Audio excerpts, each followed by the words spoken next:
కర్మణ్యే వాధికారస్తే మా ఫలేషు కదాచన మా కర్మ ఫలహేతుర్వ మాతే సంగోత్వ కర్మని. అంటే యువత ఇక్కడ అర్థం చేసుకోవాల్సింది ఏంటంటే, నీ కర్మని నువ్వు చెయ్యి. ఫలితం, పేరు, ప్రతిష్ట, డబ్బు, గుర్తింపు ఇవేవి నీ చేతుల్లో లేవు. నువ్వు చేయాల్సిందంతా నీ కర్మని నువ్వు నిబద్ధతతో నిజాయితీగా చెయ్యాలి.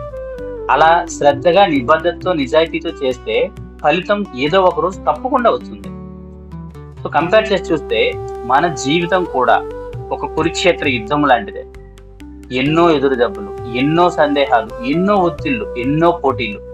కొన్నిసార్లు మనకే మనం గెలవగలమా లేదా అనిపిస్తుంది.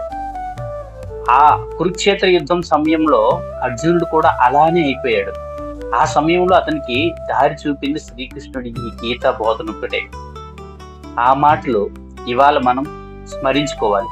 దాదాపు 6000 సంవత్సరాలు గడుస్తున్నా గానీ ఆ రోజు శ్రీకృష్ణ పరమాత్ముడు బోధించిన ఈ యొక్క గీత అనేది ఇప్పటికీ కూడా ప్రపంచానికి ఒక దిక్సూచిలా కనిపిస్తుంది.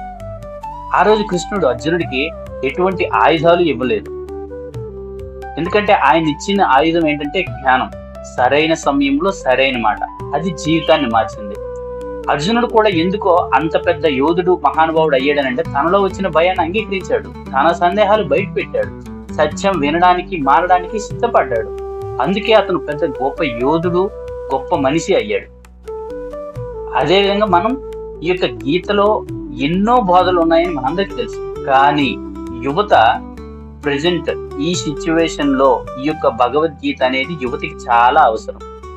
అది ఒక పుస్తకం కాదు. మనకి దారి కనబడినప్పుడు, మన మనసులో గందరగోళం ఏర్పడినప్పుడు, ఏ దిశకు వెళ్లాలో తెలియనప్పుడు మనకు ఒక దారి చూపించే కృష్ణుడి స్వరమే భగవద్గీత. కాబట్టి భగవద్గీత ఒకసారి చదవండి. చదివి మీరు చేయాల్సిన కర్మ ఏంటి అనేది ఒకసారి మీరే ఆలోచించండి.